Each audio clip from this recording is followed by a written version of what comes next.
ধন্যবাদ। আমরা দুটো প্রশ্ন মাত্র নিব, একটু যদি আপনারা নাম পরিচয় দিয়ে একটু প্রশ্ন করেন এবং কার কাছ থেকে উত্তর চাচ্ছেন সেটা একটু মেনশন করবেন। নারী সাংবিধানিক অধিকার নিয়ে আজকে আলোচনাটা খুব চমৎকার। আমরা যারা ইন্টার্ন আছে আমাদের খুবই রিলিজ করেছে, কারণ আমরা বিভিন্ন বিষয় নিয়ে যে রিসার্চগুলো করি সেখান থেকেও নতুন নতুন বিষয় উঠে এসছে, তো আমরা কাজ করতে পারবো। আমার আসলে ম্যামদের, রাসনাইমা ম্যামের কাছেই আমার কোশ্চেন, যে আমরা যেই প্রোগ্রামগুলো এই সময়ে করতেছি এইটা অনেকটা মানে বুকিশ টাইপের, সংবিধান সংস্কার, নারী সংস্কার, আবার সভা সেমিনার যেগুলো হচ্ছে দেখেছে বার অডিটোরিয়ামে হচ্ছে, শহর কেন্দ্রিক হচ্ছে, ঢাকা বিশ্ববিদ্যালয়ের মধ্যে হচ্ছে। এই জায়গার যেই কথাবার্তাগুলো, এই জায়গাগুলোর যে নারীরা বা এই পোর্শনের যে ভালনারেবল যে সিটিজেন্সরা আছেন, তারাই কিন্তু এই ব্যাপারগুলো নিয়ে সচেতন হতে পারছে বা তাদের কাছেই আমরা পৌঁছাচ্ছি। কিন্তু রুরাল এরিয়াতে যেই মানুষগুলো আছে, উপকূলীয় যেই নারীগুলা আছে, এবং উপকূলীয় এলাকায় কিন্তু নারীদের নানান সমস্যাগুলো আছে, এবং সেটা নিয়ে অনেক রিসার্চও আছে। তো আমার কোশ্চেন হচ্ছে, ম্যাম, আপনারা রুরাল এরিয়াগুলোতে সেই নারীদেরকে আপনারা অধিকার সচেতন করতে, নারীর সাংবিধানিক অধিকারগুলো জানাতে, কারণ তাদেরকে আগে জানতে হবে যে আমার এটা আছে। যেমন আপু বলছিল যে সে জানেই না যে তার সম্পত্তি পাওয়ার অধিকার আছে কি না। তো আপনার একটা মেজর পোর্শনই তো ওই একটা সাইডে থেকে গেছে, মানে অন্ধকারে থেকে গেছে। তাদেরকে আলোকিত করবার জন্য আপনাদের কোনো পরিকল্পনা আছে কিনা, বা এই ব্যাপারগুলো নিয়ে আপনারা কি ভাবছেন?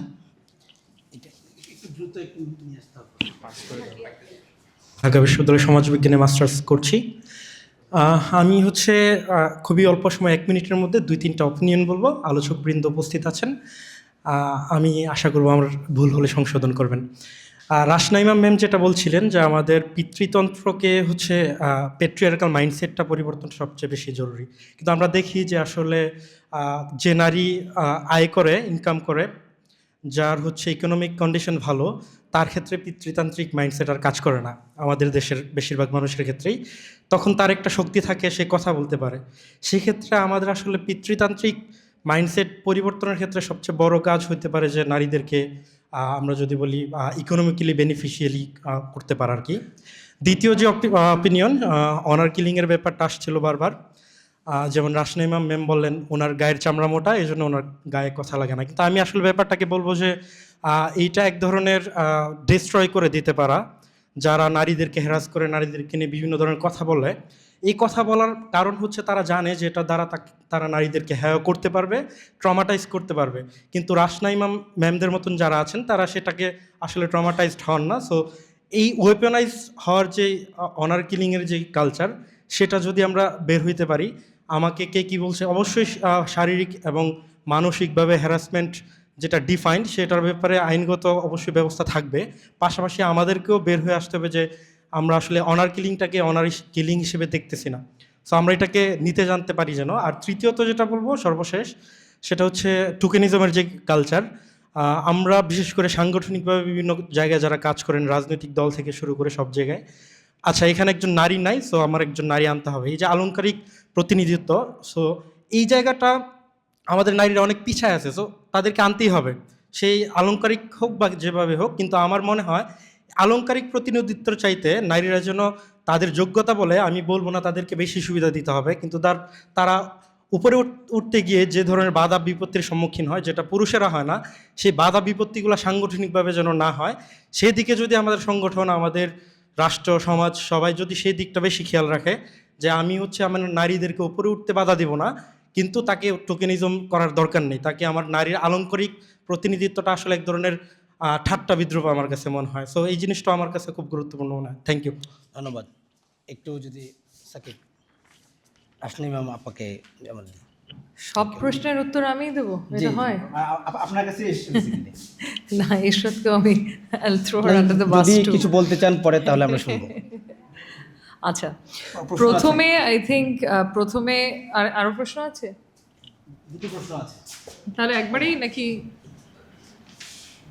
নিয়ে নিতে হলে কিন্তু সংক্ষেপে প্রশ্ন আসসালামু আলাইকুম, আমি তানজিলা হক অপরাজিতা। আমি ঢাকা ইউনিভার্সিটিতে ল ডিপার্টমেন্টে অধ্যয়নরত আছি।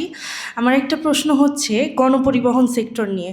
তো আমার বাসা অনেক দূরে, আমাকে প্রত্যেক দিনই বাসে আসতে হয় গণপরিবহনে, কিন্তু দেখা যায় যে সেখানে সংরক্ষিত নারী আসন খুবই কম। এবং এই যে সংরক্ষিত নারী আসন কম, এর মধ্যে আবার পুরুষরা গিয়ে বসে থাকে, বললে উঠে না। তো এই ব্যাপারটা নিয়ে আমি অনেক ক্ষোভ আর কি আমার ভিতরে। তো এই ব্যাপারটা নিয়ে আসলে আইনি দিক দিয়ে বা নারীদের দিক দিয়ে কী করা যায়, এটা হচ্ছে ম্যামের কাছে আমার একটা কোয়েশ্চেন। Thank you. শুভ সন্ধ্যা। আমার নাম মোহাম্মদ নজরুল ইসলাম। আমি আইসিএমবির একজন স্টুডেন্ট, অধ্যয়নরত আছি। আমি দুই ভাইয়ের সাথে একটু যোগ করতে চাই। ভাই একজন বললেন যে আসলে এখানে তো আমরা মানে নগরায়ণ বা শহরে যারা বাস করি নারী মুক্তি নিয়ে কথা বলি।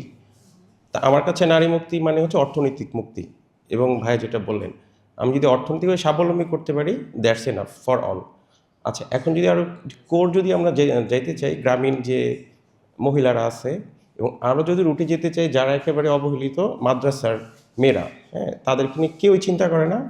এখন তাদেরকে কিভাবে, মানে কমি মাদ্রাসার কথা বলতেছি, যারা জেনারেলও পড়ে না, শুধু হচ্ছে যে আপনার আরবিটা পড়ে, এখন তাদের অর্থনৈতিক মুক্তির জন্য উদ্যোক্তার কী কী গুণাবলী, এটা আইনগতভাবে বা সাংবিধানিকভাবে, আর রাসনাইমা ম্যাম একজন পলিটিক্যাল, যদি চিন্তা করি গ্রাউন্ডেড ববি হাজ্জাদ ভাইয়ের কথা, আপনাদের কি কি মানে কোর ফিলোসফি আছে এটা নিয়ে, যে তাদেরকে কিভাবে অর্থনৈতিক মুক্তির মাধ্যমে নারীর স্বাধীনতা বাস্তবায়ন করতে পারেন, একদম জিস্ট।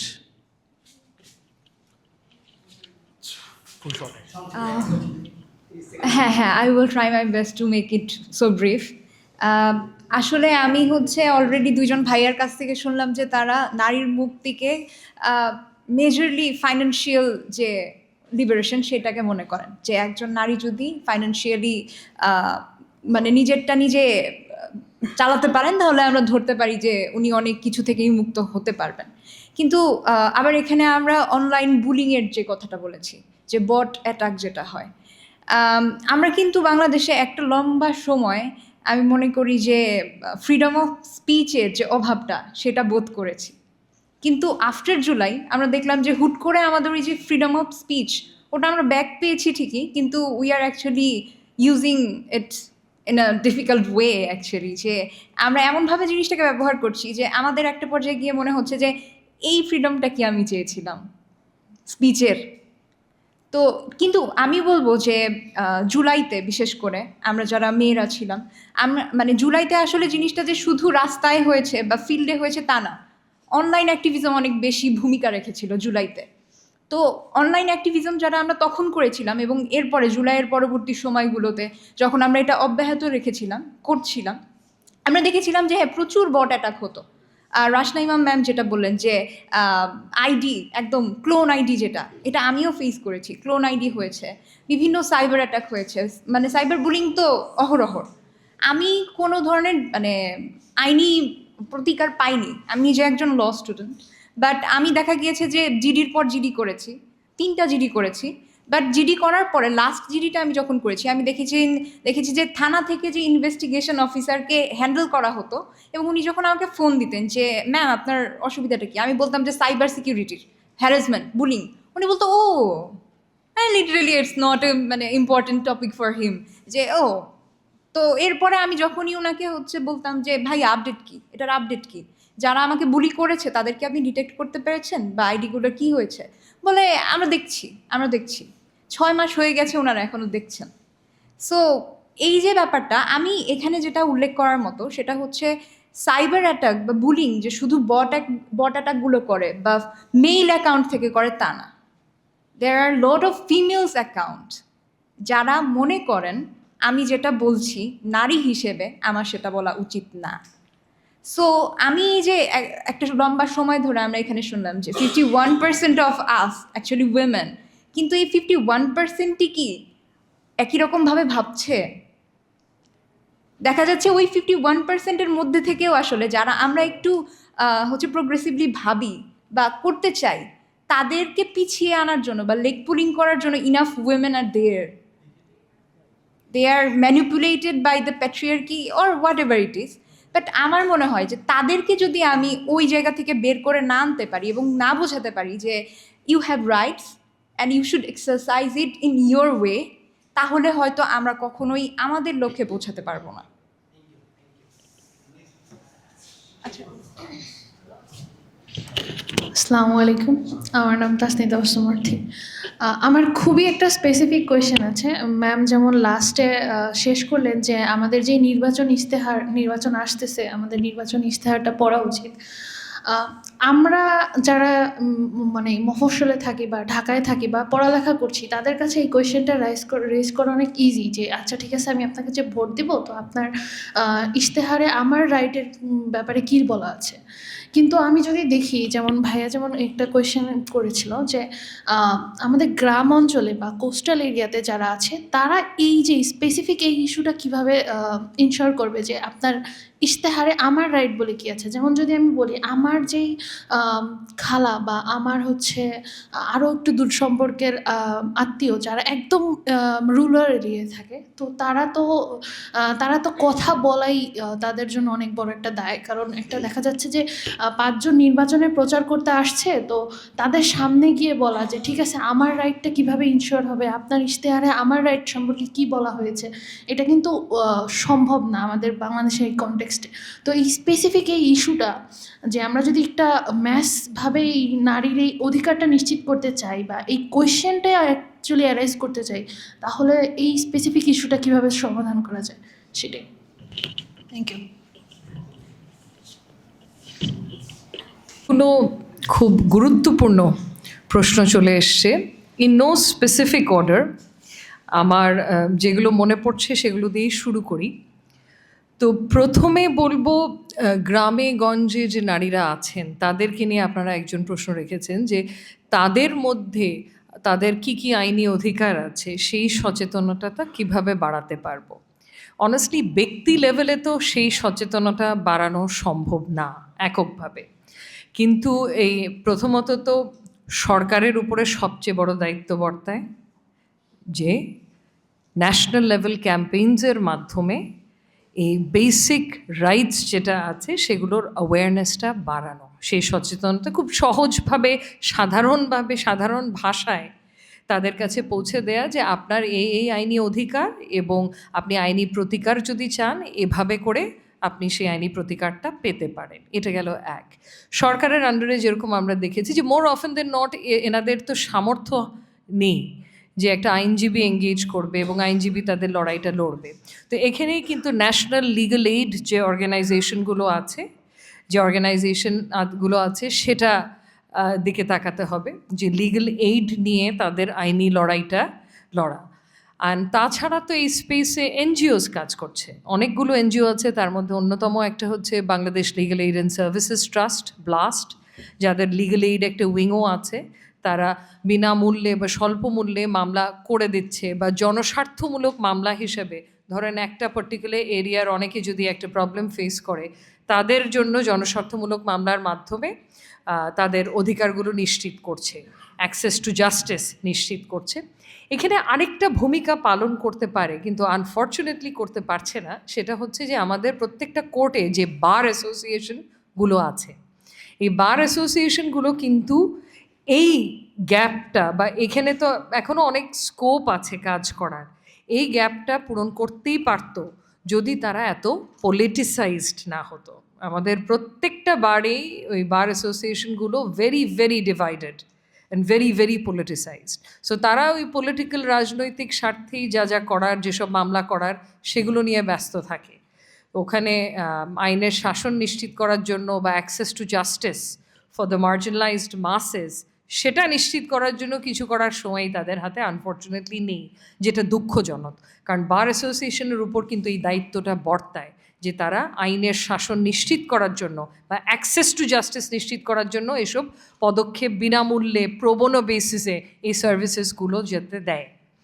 আরেকটা করা যেতে পারে, আইনজীবীদের যে আমাদের তো সনদ দেয়া হয়, এই সনদের শর্ত হিসেবে কিন্তু প্রবোনো কাজটাকে রাখা যায়, যে আপনি যা কাজ করবেন সারা বছরে তার একটা সার্টেন পার্সেন্টেজ আপনার বিনামূল্যে করতে হবে। অ্যান্ড বিনামূল্যে অর্থই যে এরকম প্রান্তিক জনগোষ্ঠী বা যাদের অ্যাফোর্ডেবিলিটি নাই, তাদের জন্য আপনি বিনামূল্যে কিছু মামলা লড়ে দিতে হবে। এটা কিন্তু খুব সহজে করা যায়, অ্যান্ড এটা অনেকগুলো ফার্ম আছে যারা করছে অলরেডি। মানে আমার যতগুলো জনস্বার্থমূলক মামলা আছে এটা তো বিনামূল্যেই করেছি প্রত্যেকটা। সো এরকম অনেকে আছে। সো এটা যদি পুরো ইনস্টিটিউশনালাইজ করে দেওয়া যায় যে লাইসেন্সের শর্ত হিসেবে, তাহলে কিন্তু পুরাটা মানে ছড়িয়ে যাবে, তাহলে আরও অনেক উপকৃত হবে আমাদের দেশের মানুষ। আর অফকোর্স রাজনৈতিক দলগুলোর তো কাজই এটা, কিন্তু আনফর্চুনেটলি সেটাও খুব একটা করতে আমরা দেখি না, যে বিকজ রাজনৈতিক দলগুলো হয়তো চায় না যে জনগণ একটু সচেতন হয়ে উঠুক, তাদের আইনি অধিকার নিয়ে একটু সচেতন হোক, তাহলে হয়তো তারাই প্রবলেমে পড়বে। সো এদের মাধ্যমেই কিন্তু আমাদের ছড়াতে হবে, একেবারে ব্যক্তি পর্যায়ে এটা করা সম্ভব না। এবার চলে যাই, অনেকগুলো প্রশ্ন এসছে। আরেকটা ছিল অনলাইন হ্যারাসমেন্টের শিকার আপনি হয়েছেন। সো যখন পুলিশ জিডি ফাইল করেছেন এবং ফলো আপ করার চেষ্টা করেছেন, তারা প্রাধান্যই দেয়নি, যেটা বুঝতে পারলাম, যেটা এক্সপেক্টেড। এখানে অনেকগুলো জিনিস, ক্যাপাসিটি বিল্ডিং, যেরকম আমাদের সাইবার ক্রাইমস ট্রাইব্যুনাল যেগুলো আছে, যেখানে এই সাইবার ক্রাইমসগুলো বিচার হয়, সেখানে জাজেসদের ক্যাপাসিটি বিল্ডিং ট্রেনিং দরকার, প্রসিকিউটার্সদের ট্রেনিং দরকার, ক্যাপাসিটি বিল্ডিং। ডিজিটাল ফরেন্সিকে আমাদের ইনভেস্ট করতে হবে, রিসোর্স দরকার। এই যে ডিজিটাল ফরেন্সিক, মানে একটা মামলা যে বিচার করবে, কি ভিত্তিতে বিচার করবে? এভিডেন্সের ভিত্তিতে। ডিজিটালি এভিডেন্সের কিভাবে গ্যাদার করা যায়, প্রিজার্ভ করা যায়, এই সব ব্যাপারে কিন্তু ট্রেনিংয়ের ঘাটতি আছে, আন্ডারস্ট্যান্ডিংয়ের ঘাটতি আছে, কারণ এটা একটা technical area, interface between law and technology. So প্রসিকিউটার্সদের ট্রেনিং, জাজেসদের ট্রেনিং, পুলিশকে ট্রেন করতে হবে। প্রত্যেকটা পুলিশ স্টেশনে তো একটা নারীদের জন্য সাইবার ইউনিট আছে, যেখানে তো নারী পুলিশ অফিসার থাকার কথা। তো হয়তো আরও বেশি মোতায়েন করতে হবে আমাদের, কারণ যেটা আমি দেখি বেশিরভাগ নারী তো এসব মামলা ফাইল করতে চায় না, কারণ তাদের ফ্যামিলি থেকে তাদেরকে নিরুৎসাহিত করে, বলে যে পরিবারের বদনাম হবে, ফ্যামিলির নাম খারাপ হবে, দরকার নাই, সহ্য করো, তোমার নাম খারাপ হবে, তোমার চরিত্র নিয়ে মানুষ কথা বলবে। এবং আনফর্চুনেট রিয়ালিটি হচ্ছে পিতৃতান্ত্রিক সমাজ ব্যবস্থা মানে তার চরিত্র নিয়ে অ্যাকচুয়ালি মানুষ কথা বলে। এরকম কাপড় পরার দরকার কী ছিল? এই বক্তব্য অনলাইন করা, এই পোস্টটা দেওয়ার দরকার কী ছিল? তো তাহলে তো আমাদের ইনভিজিবল হয়ে যেতে হবে এবং সাইলেন্ট হয়ে যেতে হবে। আমাদেরকে দেখতেও পারবেন না, আমাদের কথাও শুনতে পারবেন না, তাহলে আমরা খুব নিরাপদ আছি। তো এই নিরাপত্তার থেকে তো নিরাপত্তাহীনতা বেটার, তাই না?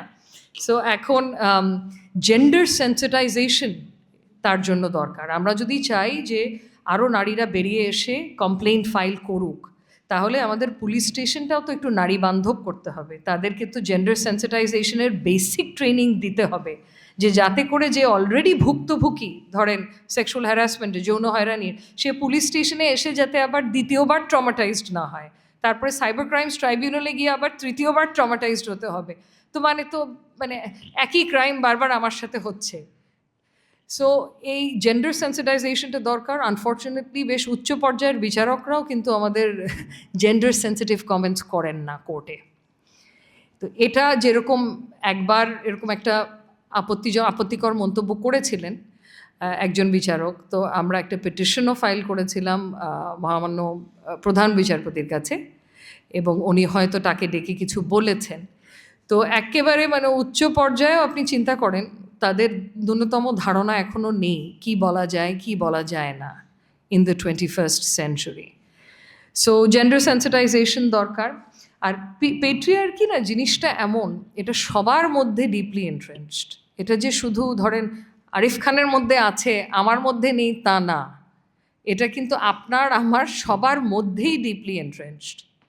কারণ ধরেন প্রথম যখন ছোট ছিলাম, এরকম কোনো সাইবার হ্যারাসমেন্ট কমেন্ট বা আপত্তিকর মেসেজ আসতো, প্রথমেই কিন্তু আমার মনে হতো আমি কি কিছু করেছি যেটার জন্য এরকম ধরনের সাহস পেল এই মন্তব্যটা করার।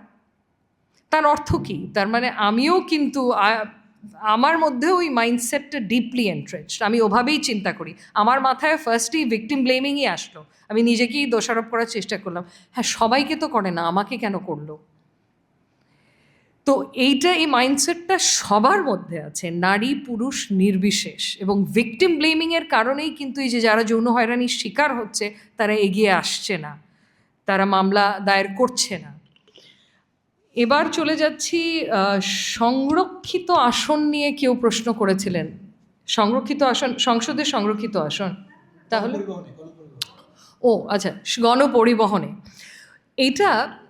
এটা একটা সিরিয়াস প্রবলেম আমার মতে, কারণ আমার চেম্বারেরই আমার খুব ভ্যালিউড একজন জুনিয়র ফিমেল লয়ার, উনিও পাবলিক ট্রান্সপোর্ট ইউজ করে চেম্বারে আসতেন, বাস ইউজ করে কোর্টে যেতেন। তো সে আমাকে একদিন এক্স্যাক্টলি আপনি যে কথাটা বললেন যে রিজার্ভ সিট ঠিকই আছে বাসের মধ্যে, কিন্তু ওখানে গিয়ে দেখি সব পুরুষরা বসে আছে, এবং আমি যখন বলি যে এটা তো রিজার্ভ সিট, আপনি ওঠেন আমাকে বসতে দেন, শুনে না শোনার ভান করে অন্যদিকে তাকিয়ে থাকে। হ্যাঁ, সো এখন সে বললো আপু আমি এই পর্যায়ে কি করব। তো আমি যে তাকে বলবো যে পায়ের স্যান্ডেলটা খুলে দুটো বাড়ি দেবে, সেটাও তো বলতে পারি না একজন আইনজীবী হয়ে। কিন্তু আসলেও কি করার, কারণ তাকে যে আমি বলবো যে না চেঁচামেচি শুরু করো, আমি তো জানি না সেই বাসের মধ্যে পরিবেশটা কি, সেখানে আরও 10 জন কি তাকে দাঁড়িয়ে সাপোর্ট করবে কি করবে না, অ্যান্ড যদি না করে তার হয়তো ফার্দার হয়রানির সম্মুখীন হতে পারে। তো এটা একটা সিরিয়াস প্রবলেম। আমার মনে হয় এটা নিয়ে অ্যাক্টিভিজম করা উচিত, এবং এটা নিয়ে দরকার হলে জনস্বার্থমূলক মামলা দায়ের করা উচিত, যে কিছু পরিসংখ্যান জোগাড় করে, যে এটা একটা, আমি সবার মুখে এই সমস্যাটা শুনছি। তো পেটিশনার পেতে আমার তো মনে হয় না আমাদের কোনো প্রবলেম হবে। সো এটা একটু চিন্তা করেন যে একসাথে যদি 10-20 জন এই ইস্যুটা হাইলাইট করতে পারেন, তাহলে এটা কোর্টের দৃষ্টি আকর্ষণ করা, কিছু না হলেও তো একটা পত্রপত্রিকায় উঠবে, এটা নিয়ে একটু কথাবার্তা হবে। সো ন্যূনতম চক্ষু লজ্জা যেসব লোকজনের আছে, তারা হয়তো একটু তাকালে উঠে যাবে ওই সিট থেকে, অন্যদিকে তাকিয়ে থাকবে না। সো এটা ছাড়া আনফর্চুনেটলি আর কোনো পন্থা আমার কাছে এখন নেই। আর কি কি ছিল প্রশ্ন? বয়স হয়েছে তো একটু ভুলে যাচ্ছি। ওটা তো প্রথমটা ছিল যে অ্যাওয়ারনেস রেজিং। ও আচ্ছা, আরেকজন হচ্ছে গিয়ে মনে হয় আমার ন্যাশনালিস্ট ডেমোক্রেটিক মুভমেন্ট এনডিএম এর সাথে আমি কিন্তু জড়িত না, একটু ক্লিয়ারলি বলে দিই। হ্যাঁ, আমাকে জড়ানোর অনেক ধরনের চেষ্টা চলছে অনেক দিন থেকে, কিন্তু আমি এখনও রাজনীতিতে নেই। হ্যাঁ, ফ্যামিলি অ্যাডভাইজার, আমি হয়তো ফ্রি কিছু লিগেল অ্যাডভাইস দিই, এর বাইরে এখনও কোনো দলীয় অ্যাডভাইস দিইনি। যদিও দলের রেজিস্ট্রেশনে আমার একটা ভূমিকা ছিল, হাইকোর্টে মামলা করে রেজিস্ট্রেশনটা তখন আওয়ামী লীগের আমলে আমাদের নিতে হয়েছে। বাট এছাড়া মানে আমি দলীয় স্পোক্স পারসন না, দলের কার্ড হোল্ডিং মেম্বারও না, আমি হচ্ছি আপাতত সাপোর্টিং ওয়াইফ হিসেবে আছি। সো দলের পক্ষে আমার আর কিছু বলার নেই। আর কি ছিল আমাদের? আচ্ছা, ওই চামড়া মোটার কমেন্টটা আমি জানি, আমি জোর গলায় সব জায়গায় গিয়ে বলি আমার চামড়া মোটা, তো আমার গায়ে লাগে না, কিন্তু প্রথম দিকে লাগতো।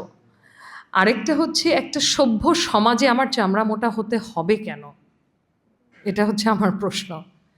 মানে আমি কখনোই সবাইকে এনকারেজ করব না সবার চামড়া মোটা করে ফেলেন, একটা সভ্য সমাজে আমাদের চামড়া মোটা হতে হবে কেন? আর ট্রোলিং যে পুরুষদের হয় না তা না, তাদেরও হয়, তাদেরকেও অকথ্য ভাষায় গালাগালি করা হয়, কিন্তু নারীদেরকে টার্গেটেড ওয়েতে একটা স্পেসিফিক টাইপের ট্রোলিং হয়, যেটা ডিরেক্টলি তাদের চরিত্রকে অ্যাট্যাক করে, তাদেরকে নানা ধরনের যা তা ভাষায় গালাগালাজ করা হয়, যেটার কম্প্যারিজন নেই।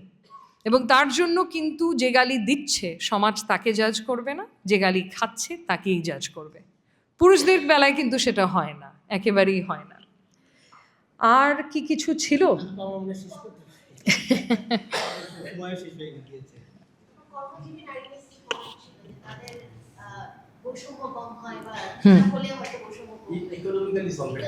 ইকোনমিক্যালি সলভেন্ট, এটার তো কোনো মানে বিকল্প নেই।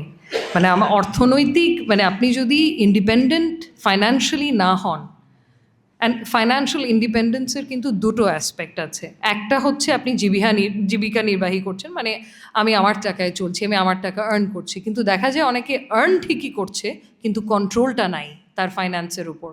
এটা যেরকম আমি বেশি দেখতে পাই এই গৃহকর্মী যারা বাসায়, এই মেয়েগুলো সারা বছরের পর বছর খেটে কাজ করে যাচ্ছে, কিন্তু মাসের শেষে বেতনটা যখন আমি হাতে দিই, বলে বেতনটা আমি স্বামীর কাছে দিয়ে দিচ্ছি, সে ডিসাইড করবে সে কিভাবে স্পেন্ড করবে। এইটার তো কোনো যৌক্তিকতা নেই। মানে যে আর্ন করছে কন্ট্রোলও তো তারই থাকতে হবে। সো ফাইন্যান্সিয়াল ইন্ডিপেন্ডেন্স বলতে কিন্তু এই দুটো অ্যাসপেক্টেই মানে সচেতনতাটা বৃদ্ধি করা ইম্পর্টেন্ট। কারণ অনেকেই হয়তো ইন্ডিপেন্ডেন্ট বাট কন্ট্রোল নাই ফাইন্যান্সেসের উপর। ওগুলো তো আমি দেখি না, আমার ভাই দেখে, আমার বাবা দেখে বা আমার স্বামী দেখে। আর্ন তো আমি ঠিকই করতে পারছি, এতটুকু বুদ্ধি যখন আমার মাথায় আছে, I can also be in control of my finances. আর এটার আসলেও কোনো বিকল্প নেই। কিন্তু এই মানে আমার পয়েন্টটা হচ্ছে কি, এই যে ইন্ডিপেন্ডেন্টও যে আমরা হব ফাইন্যান্সিয়ালি, এটার পথে যে ব্যারিয়ারগুলো বা বাধাগুলো আছে, আমার একটাই অনুরোধ, এই বাধাগুলো সরাতে আমাদেরকে সাহায্য করেন। সুযোগ আর করে দিতে হবে না, সুযোগ আমরা নিজেই করে নেব, বাধাগুলো সরাতে সাহায্য করেন। এখন তো 1000টা বাধা আছে একটা জায়গায় পৌঁছানোর আগে, যে বাধাগুলো হয়তো পুরুষদের সম্মুখীন হতে হচ্ছে না। সো এই বাধা সরানোতে আমাদের ফোকাস করতে হবে, আমাদের সুযোগ ভিক্ষে দেওয়ার দরকার নাই, সুযোগ করে নেব। ধন্যবাদ।